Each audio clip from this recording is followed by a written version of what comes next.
Coach, on that final play, didn't take the timeout, let Collins go and get the layup. Is that a trust thing in your guys? I like those scenarios, kind of I wouldn't call it a broken play, but you don't give your opponent really a chance to get set, get their defense set. We got Frankie downhill. We wanted to set a ball screen somewhere near half court. Bryant set a good screen, which kind of turned him loose, and we wanted to attack the basket, get something going to the basket. When you put a player like Jose Perez, it's probably for nights like this when just nothing was going right on offense, it seems like, and he was your go-to guy delivering in the clutch. Yeah, I mean, there's a reason, we saw, so much in him, just, not only watching his film before he came to us, but also watching him practice, the impact that he could have. I mean, that's why he's in the starting lineup as quick as he is, just because of, he's a unique player, and he could, he could score, he could get to the free throw line, and he's a willing passer. So he's, he needs to have the ball, and other guys will too. And we're still learning to trust each other and share the ball the right way and play the right way, on the offensive end. And his injury tonight, was it serious? What was that? The injury tonight, was it serious? For Jose? Yeah. No, it was cramping. Oh. It was they played a lot of minutes. The Jose and Frankie and Jemiah, those guys. So Frankie also had some cramping issues. He generated five turnovers like a minute or so. What happened? What all happened there? I mean, I thought overall it was effective in the second half. When we went to it, we really had no choice again because of just how inefficient we were. In all phases, really, not only on offense in the first half. We felt like we needed a spark again, and it paid off. I think sometimes when you're as many games as they've won over the last year plus, that team, you get some game pressure on, one turnover could snowball, now someone else has it and they're a little unsure, and we do have good length and athleticism, so I think it paid off in that situation. Gaffney was really, for me, the play of the game, with the way he just laid out for the loose ball. It was something we needed for the first 20 minutes of the game that we just didn't see like almost any examples of. And finally, the last 8 minutes of the game we played with, I thought, good desperation. Your teams have, over the years, kind of raced back from some deficits in difficult situations when you've pressed. Is there just something about just outforces a certain aggressiveness, or? I just think we were, I don't know, there was a lot of blank expressions in the first half. We didn't have anybody playing well, so everyone was kind of glassy. We just trying to really infuse life into our players in huddles and trying to convince them that, we're still in this, we got a chance. The players became vocal and started believing more in it. I don't want to put anything more into it from a coaching standpoint than there is. I thought the guys, stepped up. Kamari Lands had a good second half on offense. Jose made his plays. Frankie showed, why he's a winning point guard to close the game out. Coach, we saw Frankie show a lot of passion late in that game, specifically just yelling, getting excited, getting the team hyped up. How important was that in getting the rest of the guys kind of riled up and getting them to go and do what they did at the end of that game? Yeah, I think we were across the board frustrated, and sometimes you start making some plays like that, positive plays. An exciting dunk, and then he is able to release some of that frustration, and that's with his emotion. And Frankie wants to win badly and make winning plays. We were all just really struggling together through most of that game, and I'm happy that he was able to step up late and make some of the plays he made. How far can this go as far as just gutting one out, one that you didn't have a lead for basically almost 39 minutes?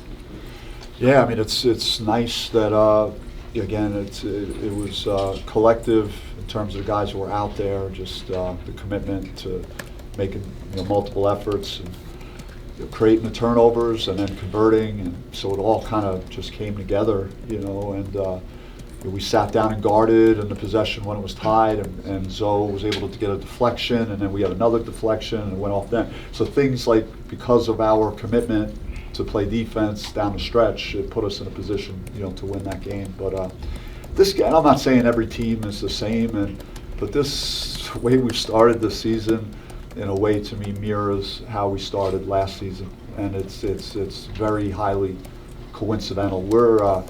We're still searching, and we need to find it, and I didn't know we were going to find it the way we did in Brooklyn last year. We found it quick. So, that's the mission now for us, really, and then over the next week is to, again, get fresh guys that played heavy minutes, but also we got to practice together and build that cohesiveness. It's still not there yet. Coach, what was the reason for not starting Kamari last night? Obviously, he played virtually the entirety of the second half. What happened at halftime, and why did you start him at the beginning? It's nothing to do with his performance. He coming in, he was our leading scorer. A tremendous belief in him. I do think at this moment, as of today, in my view, in my opinion, we have 6 starters. And so one guy is not going to start, and it happened to be Kamari. I'm not saying that's how it's going to go the whole time. I just thought we needed to change something. I didn't like at halftime that it was 22-12 in the paint, and I'm not blaming Sean's on him totally, but at that point you say, okay, well, we're not winning the paint, so let me get Kamari out there, and that was kind of the decision behind starting him in the second half. But Sean's going to have a lot of really good moments here. It's going to be a learning process for him. Just something that you were expecting, kind of the difference in the points in the paints, given that this team is one of the taller teams that you've had. Is something that's kind of surprising?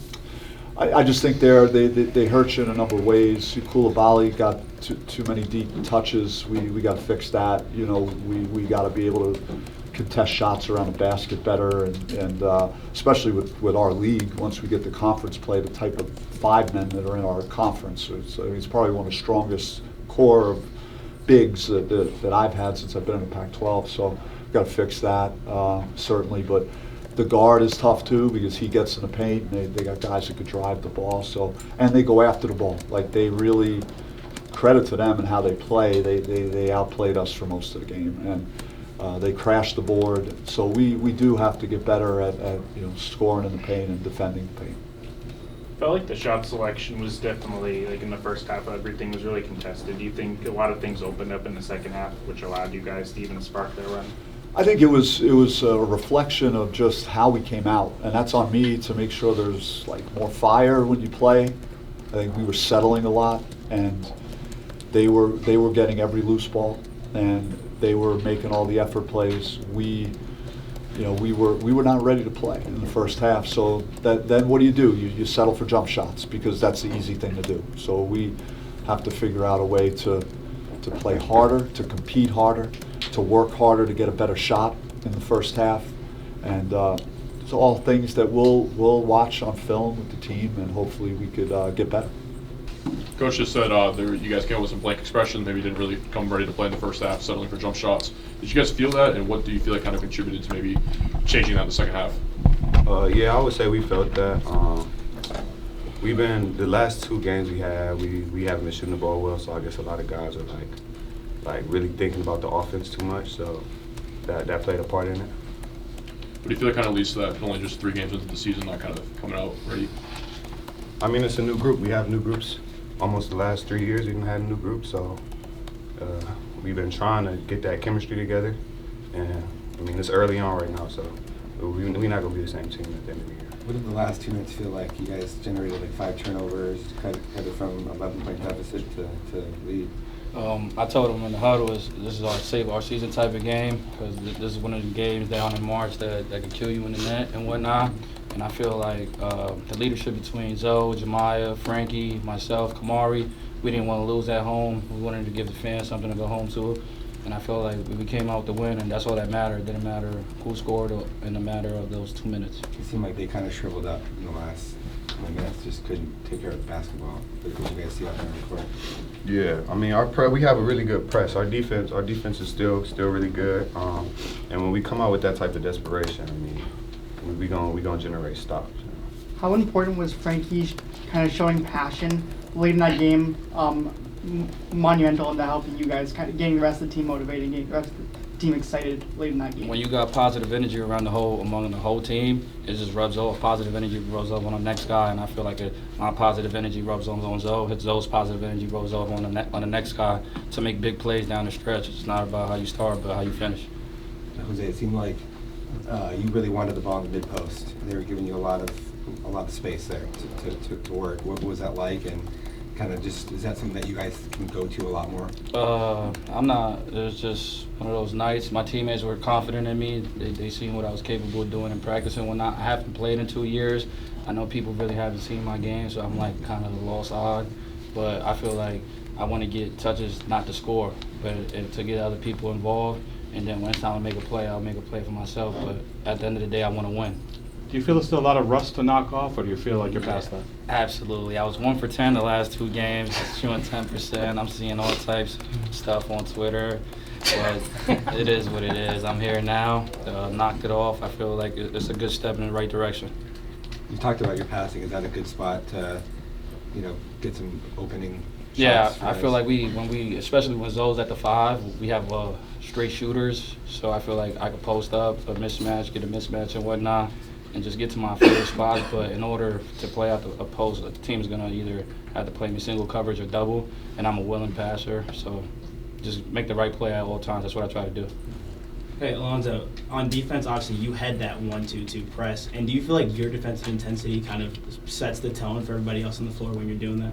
I mean, yeah, because I'm at the top of the press, but it's a team effort, The ball is not going to just stay in that one corner. So my first initial trap, it will like determine our defense for that possession, But like as the game goes on, we got other guys at the top of the press like Jemiah or Kamari, and they could do the same thing. So we piggyback off of each other. Jose, you were really vocal tonight out on the court. How do you think your leadership as being a very seasoned college basketball guy rubs off on the rest of the team, even though you're a newcomer here?